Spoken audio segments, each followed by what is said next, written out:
Well, here, so I'm going to address this virtual camera that you have created here, because I've never actually messed around with this part of it. This is actually really exciting to me. So, my name is Jerry Holkins, aka Tycho Brahe, and I get very nervous around cameras, even virtual ones.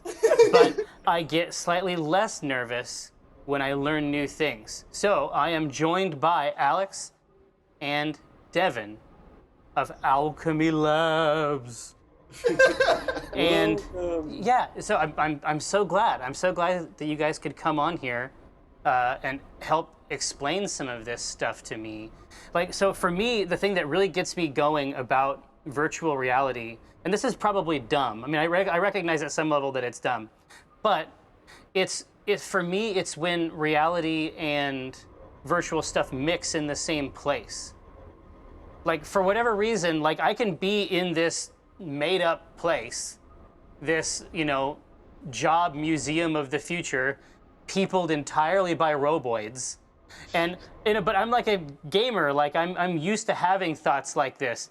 For some reason, the idea of a virtual camera for some reason, that's what cranks me up. And you know what? The other thing that cranks me up is like when they have like the Twitch window in there. Yeah. Where I mean, that's the type of like mixing that to me that's the advanced stuff, right? That's the new shit. By the way, I like that you're totally okay with the fact that all human jobs have been completely replaced and that you have no humans around. You have no body at all, but it's the camera that flipped the switch into no, that's it. Again, like it's all this, you know, simian bullshit. Like there's some things that we just accept.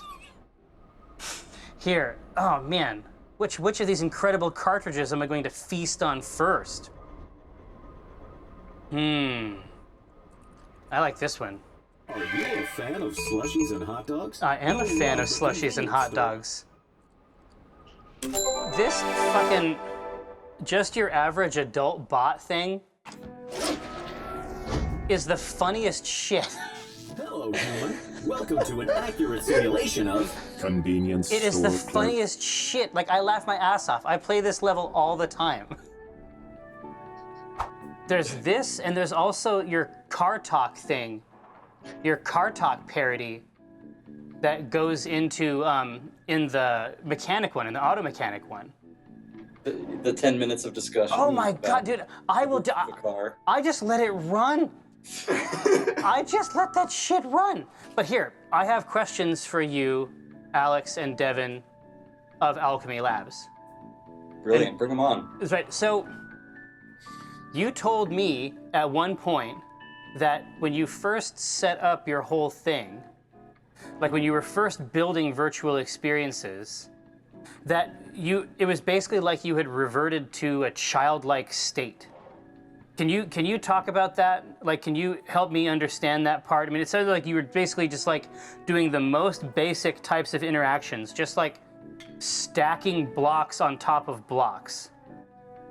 Yeah, like kind of the conventional wisdom was the thing that was going to make virtual reality amazing was kind of standing in a Skyrim world and looking over giant landscapes and stuff like that. And then the first time that we ended up being able to like move around and interact with the world with our hands, the first thing that was built was, all right, I'm going to need to be able to pick up something in this game, clearly, so let's put 3 cubes on a table, and then I'll just figure out how to pick them up.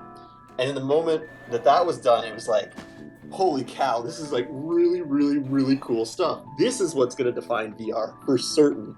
So yeah, it was also really interesting because at the time, I just had twins, and I've kind of got to see as the things that we've been working on have got more and more advanced within VR and how we interact with them.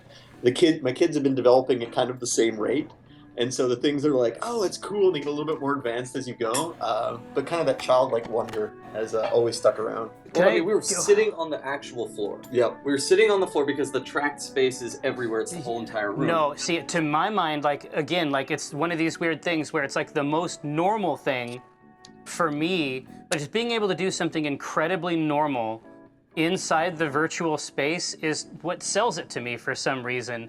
And the story that I told on the site where, so my kids are batshit about Job Sim. Like, they play it all the fucking time. Like, Job Simulator was the first game that they ever beat, like in the classic sense, right? Like, did the whole thing, got all the way through it. Like, that's a point of pride for them, right? And, you know, when I was in there with them, you know, when she was playing Gourmet Chef, so in Gourmet Chef, obviously you have that circular thing up here, whatever they would call that in a restaurant. I only washed dishes in the restaurant. I never had a chance to manipulate a circular thing of any kind.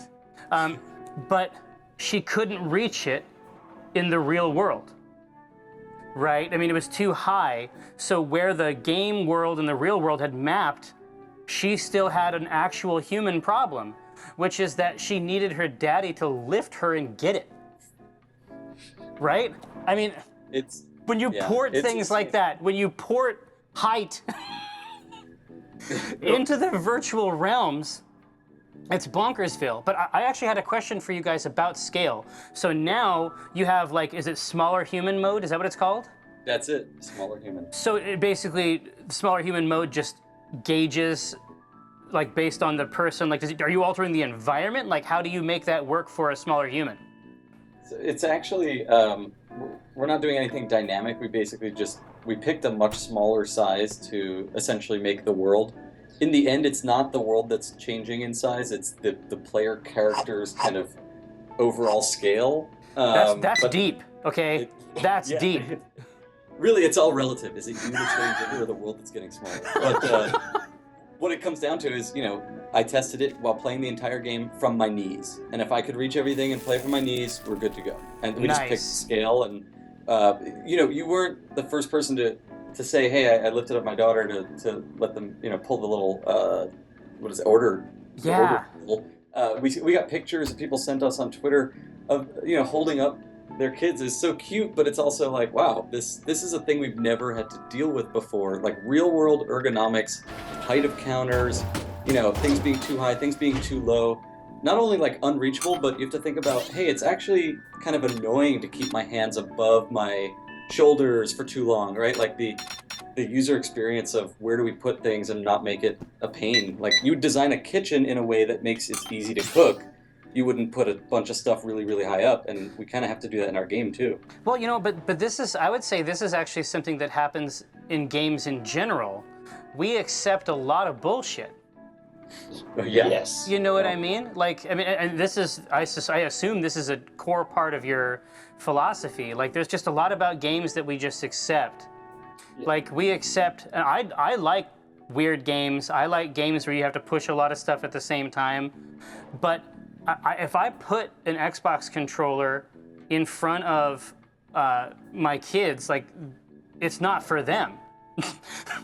Right? Yeah. Theoretically, they should be able to play that and enjoy it, right? And I think in that, one of the emails we were going back on, it all comes down to, we've been playing games and operating at a level of abstraction that we've just straight up removed in VR. Right? Like, hitting a button to crouch in a video game has always been the thing. Like, what button do I hit to move? What button do I hit to do this? And now there's nothing. You just... Once you know how to grab... I can show you. I can actually show you how to crouch in Job Simulator. I'll break it down for you. Are you ready? It's like this. Oh my God, I bet that looks really funny from that external camera. Yeah, no, Now, hold on a second. Now, I can make this bigger, right? This hot dog? Are you at full size? Well, I don't think so. My son made a hot dog that's the size of a goddamn car. We've got a bug. You fuckers! You pieces of shit! No, one of our Steam reviews is, I found a bug that makes the hot dog as big as I want. Please do not fix. 10 out of 10. Well, no, yeah, exactly. You don't fuck with that. No, because I remember, because I came in and he was back there playing one time, and he just had, like, this whole section back here was just these tall-ass hot dogs. But the best part is that if you put the ketchup on there, the ketchup scales. So it was like this goddamn, like, ketchup anaconda just clinging to this hot dog. And, here, let's go back here. Because we discovered, I mean, this is the best thing that has probably ever happened. I mean, I feel very confident in this. Where's this goddamn candy bars? Ugh, Twinkie? Hot doggable? No, you gotta get those candy bars. I think they're in the thing that says like merch on the knob. Oh yeah, fear not. I got There it. it is. This is not my first rodeo. Hot dog. Candy bar hot dog. 10 There out it of is. 10. Game of the year. Oh shit. I fucked up the camera, now it's tilted forever. You made the camera a physics object? You know what? You have to live with the consequences of your actions in our game. God damn it. This is like Mass Effect. Like I'm having to deal with the fucking moral ramifications of this shit. Here, listen, you know what, here, this is how I'm gonna deal with this. Wait. There's a solution. What? Double click on your side grip buttons on your controller. Yeah? Just do it twice and it'll move the camera. Oh! Now look to your left. Look at this sneaky ass camera. Here, you stay there. There's You stay a there, bunch camera. of preset kind of camera locations, and yeah, you can do that. Okay, but you can also eat the exit burrito. Right. Right? That's another solution. Solved. So, would you say that the exit burrito is simultaneously... Huh! The exit burrito, right, is simultaneously an example of abstraction and non-abstraction, right? Yeah, 100%. It's both at the same time. Well, every time we want to add like something that a regular old school game would have, a menu, credits, a back button, literally anything, we go, well, I guess we have to invent that. And so we're like, well, how do we exit? And we're like, it just, oh man, we went through a bunch of different weird things. We had a strange bop it that you hit from different angles that had a quit and a this and that. Like a manipulable object that was the menu, and then I don't see that here anywhere. So you must have decided that was a non-starter. Yeah. Terrible. We kept trying, and then it was like, okay, maybe going right back to the drawing board. And it's like, what are some actions that you're able to do in VR? And yeah, exit burrito came from this. Yeah. I mean, there was also the quit cola never quite made it. It was the exit burrito that won. Oh, so there were various foodstuffs. Yeah, one of the reasons why the exit burrito won is it had a built-in confirmation dialogue in the form of the second bite. Yeah, in terms of the beans and it says really inside of it, and that's kind of that thing where if you ever hit escape in a computer game, you don't want it to instantly quit. You want it to pull up a menu to make sure that you want to quit. And that exit burrito allowed for that second option to be like, are you sure? So tell me if I'm wrong. Do you just like laugh your asses off all day that you were able to put together this kind of shit? Give me that. For some tea we just smoke our bubble pipes and wear suits. It's a very serious office. And I should using a kettle. Robot, listen, I'm gonna get to you in a second. Just fucking shut up. So, my kids, like, they'll actually tell me that they emotion me. That's like, that's the situation. Like, the songs and audio in this game. So first of all, this is one of the things that's confusing about it. The interactions in this game, presumably because you reverted to a childlike state, right? And then you basically rebuilt all the interactions, and if they didn't feel right, like if you couldn't stack things up and do really basic stuff, you just threw them away and started over, right? Yeah, I mean, it's like the process of building a little Tyke's product, is that if it doesn't work and the child is unable to operate it because it's too complicated, we need to simplify it in a cartoony way. Yeah, like for example, right behind you, you have on the board a kettle. That kettle was a huge design challenge. So it's so, like, for example, we wanted a kettle that you could put on a stove. Right. That you wanted to heat up, but you also wanted to see how much fluid was in it. And so what we ended up doing was I went through some... Well, this is normal, but you probably went to a store and saw that they had this shit, the children's right? section to look through and see what they had, and then realized that if you combine kind of an electric kettle with a regular kettle, you get the window to see how much fluid's in it, You also can get it to whistle. It whistles even though it doesn't have a top on it, which doesn't make a lot of sense. But when you're in it's okay. interactions with it, actually works. I'm not going to tell anybody. That's fine. Yeah. So no, but I have to tell you. So at home, I've played Job Sim in a few different environments in terms of like how the play space is set up. Do you actually have physically, like, do you have different environments that are scaled differently? I can tell right now you're in the smallest of the 3 custom-built versions of the kitchen. Because of the way that your chaperone bounds were calibrated and wherever you're, set up your Vive here. Yeah. It was, I forget what the line is below. So it was below the 7.5 foot width, right? And and therefore it went to small. The whole point was we did all this extra level design. We did, 3 versions of each level so that someone who turns on the game and they have the Vive or all the platforms, you turn it on, you play the game, and it works. And you don't need to know, oh, I did this wrong, or I need to pick the medium size, or it automatically does everything. Yeah, because my experience of this environment is different because of how I've played it at home. Like most beverages, right. I mean, there's less, less on your sides and behind you, and there's items that are. I think the microwave, for example. It's in the. The microwave is in the tool chooser in the small version. Whereas Yeah. Because at home, it's just it's ready to go all the time. Right. So there's all these design considerations that we had to make to try to make it work at smaller and smaller sizes without making people feel like, oh well, I just lost functionality. It's just it's differently arranged. But again, so it's about like we were saying. A lot of times in this context, in the digital entertainment context, there's just bullshit that we accept. And it seems like your philosophy is basically that it needs to be eradicated.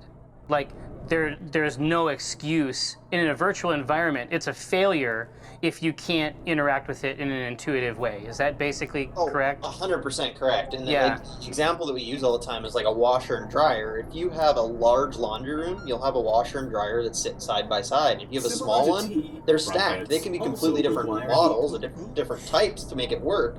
But that just needs to work. Your world needs to work. And then the other thing is like with the bullshit currently in games is like in a traditional game they would be like, okay, now you manually pick the size that you're going to play in, or you manually pick your quality options, or you manually do all this stuff. Yeah, sliders, and then or to type in your height to the nearest inch, and like none of that. We can't get away with that. This game needs to be anyone who's never even played VR. Puts on the headset, hits the button, and they just know how to do everything because this is a life simulation. Hey, so right now there's 4 jobs, but I have seen like some early stuff. Like, are there more jobs? Are you going to deliver another job, or were there jobs that you just threw away? We had early prototype jobs that we threw away. A lot of stuff we threw away. Yeah. Because it wasn't like. Did you throw them away because they didn't work right, or did you throw them away because in this setting, according to the rest of the philosophy, you weren't able to make it legible instantaneously? I mean, there was a lot of reasons. A core one actually was that we had some more fantastical jobs. Oh. And on the surface, it seemed like that's a great idea. But we discovered that the further you got away from like grounded, this weird reality into fantasticalness, the jokes became less funny because people didn't know what to expect. And part of it is subverting your expectations. Right. Yeah, we had this chemistry lab, and you saw this crazy stuff you could do in the chemistry lab, but there's something about the fact that like everyone's been in a kitchen, everyone's been in a convenience store, everyone's been in like the concept of the traditional office. And so you could do funny things that break expectations, but if you're in some crazy ass land, who knows if what just happened was a joke or how it works? You're not really familiar with. Well, it's actually connected to what we were talking about. In that fantastical state, you don't have a sense of, for lack of a better term, gravity. In a context that doesn't have rules that are set, you can't rely on them, and you're losing half of your ability to immerse a person, right? Yep. Totally. We discovered actually also the opposite becomes true, and you have to be careful of it. Like in the kitchen, most people have been in a kitchen and do things in a kitchen, and so they use some of those expectations. And we really weird thing is like we've had people that never used a toaster before, and are now presented with a toaster. And it was like, how do we design a toaster for someone that's never used a toaster? It's like, we were like doing all the designs for all appliances as if they were the first time that the appliances had ever been built. Oh, jeez. I mean, imagine you said like, oh, if you're too short, you can't do X in the game. Imagine if you culturally have never experienced a thing that we assume you would have experienced. If you have no point of reference for toasting. Right. Right? How do we appeal to the non-toasting audience? Well, that's a vital demographic.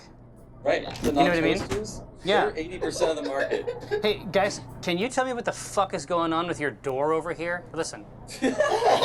There's something crazy going on with your door. Do you see this shit? Yeah. What's going on with your fucking door, man? Like, this is not AAA. That's actually the Stranger Things portal to another realm. Listen, that's a spoiler, motherfucker. I haven't seen that show. I don't know what you're talking about. I'm working on it. I'm sure there's some weird shit in there. I mean, it's on brand for Stranger Things, as it seems like to me. Dumbledore dies also. Yeah. I bet. Well, yeah, and they got the wands, I assume. Yeah. There's a lot I don't know about it. Well, here, let me. So, on your Rick and Morty thing, can you talk about that at all?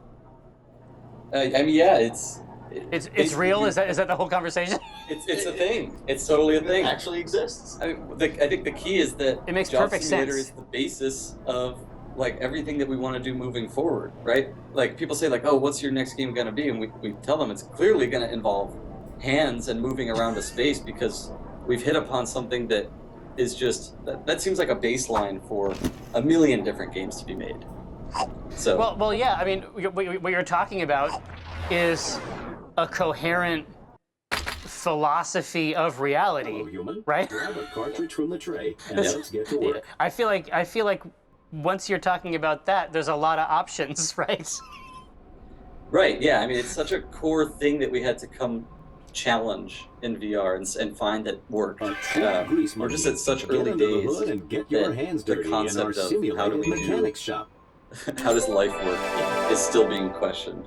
Yeah, like you talk to other developers, and some developers get really stuck because they try to take original concepts that exist in previous games and bring them into VR, and then start talking about all the limitations of VR. This is an And we have found simulation of the exact auto opposite. Is mechanic. every time we unlock one more door of something interesting, there's 20 more doors behind it. Yeah.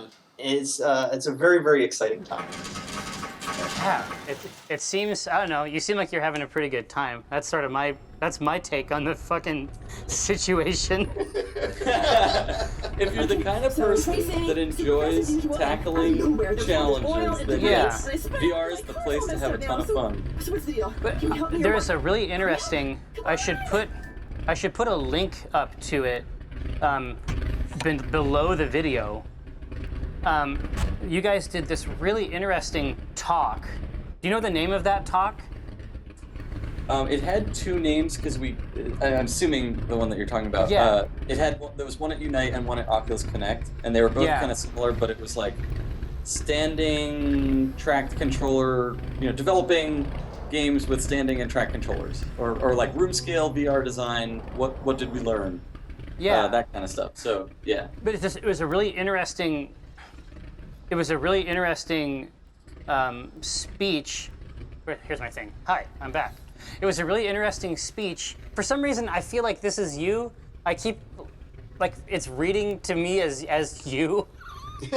I don't know why that is, but VR brings an amazing amount of empathy. It's fucking crazy. Especially if you saw me move. If you saw that camera moving, like my face and my hands, you would have a lot of trouble looking away and talking in a different direction. Have you?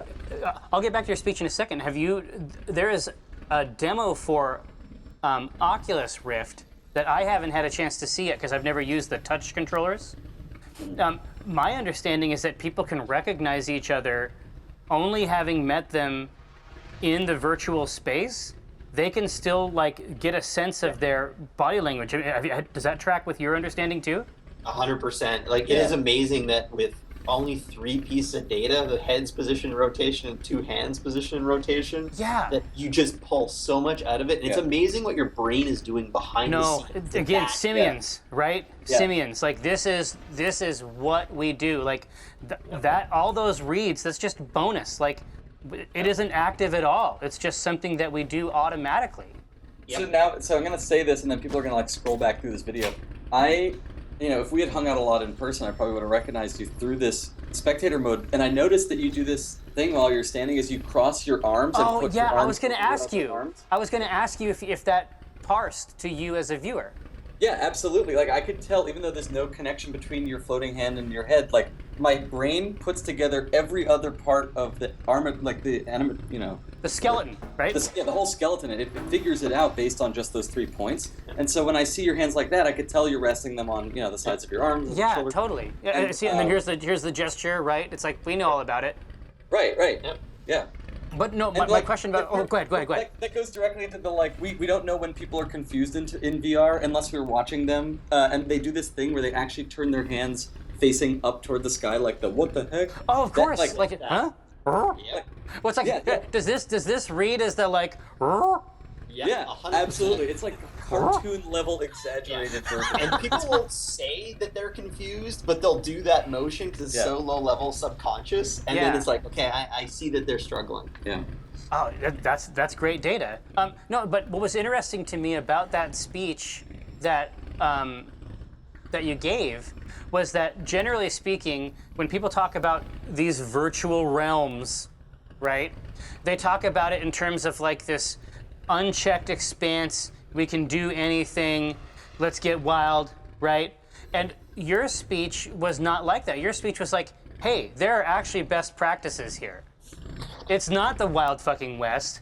Like, it is a type of reality that is dynamic and we can manipulate it, but you still have to accept some basic shit about our nature as beings with perceptions, right? Yeah.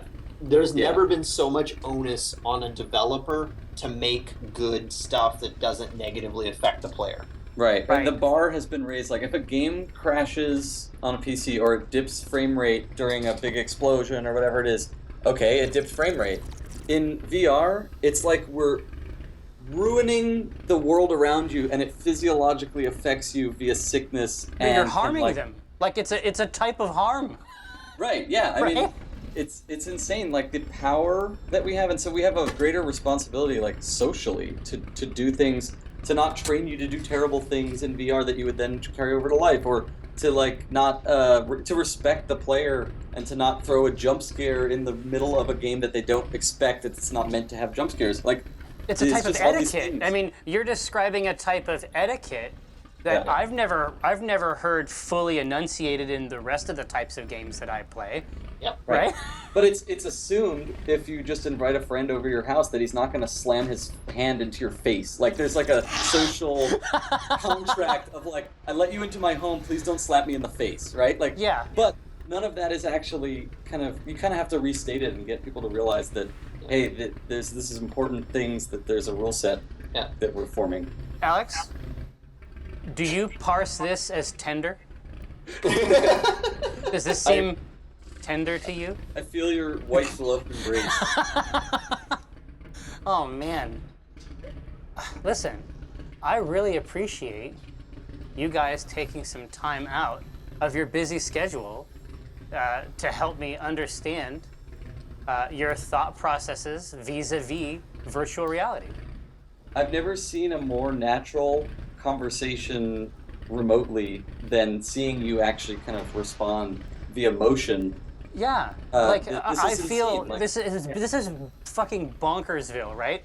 Like, all the affection and enthusiasm I have for you has been translated into this, which is not even real. It's not real. None of it's real. Also, all of your emotions, thoughts, concerns, etc., are being represented by 3 points. Polygonal, models of 3 points being rotated and moved in 3D space. It's all we need. And I'd be very curious to see an assessment of how we read each other Yeah. And I would not be surprised to learn that there really are only 4 or 5 total points of articulation for the big for the big sweep, right? Yeah. Obviously, the microfacial stuff, that's important too, but you're picking up tons of data. I'm putting out tons of data with these 3 points, right? It's insane. Well, including the grip, right? Including the grip. I guess that's another level of interaction that we have. Yeah, I mean, people say like, oh, there's not many buttons on the controller. It's like, well, you actually, that's great. Remove all the buttons because we have infinite degrees of freedom of motion in 6 axes. So just get rid of it all and do it all via motion. Pull a lever, press a virtual button. You don't need real buttons, you just need the controller moving. I noticed something before you guys came on. I noticed something and I wanted to ask about it, and then I'll let you go continue altering the world. So, are we looking over here at the sauce? Yes, we should be. I got sauce in frame. When did you start automatically doing the half grip from a user perspective? Or was that very early on? That was very early on. But I can't remember exactly when. You broke up for a second. You're talking about the highlights? So when your hand... The highlight's one thing. For me, the master stroke is the little grip. Yeah. Yeah, I remember that was during the initial jam. Remember, because Graham actually bent all the fingers in programmatically as you got. So we did a thing where it was depending on the distance from the object you're about to pick up. It would take each joint and start rotating it like 1 degree, and then you got it there 2 degree, and so it would kind of cascade down a finger, making kind of a shape of a grabbing. Because we just didn't have time to animate like a grab. So right. And then we discovered that was less than optimal because you get the hand into some like half grip states, which felt funny, and it was better to just fully commit to it. It's like, okay, you are close enough right now to grab it. Let's start animating that and turn on the highlight state. Right. Yeah. Okay, so tell me this much, right? So obviously you got Rick and Morty. Basically, you have a genre that is just play.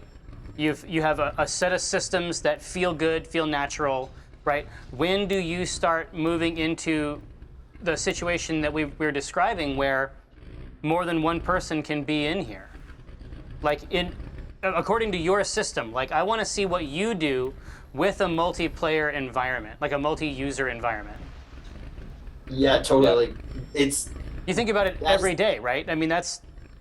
Oh, 100%. Yeah, it's obviously where it's going to have to go. Yeah. The difficulty of online shared experiences, like the fact that this is working is because you've got these subtle movements in your head that are so minor, and when you go to an online game, like everything gets in a latency environment.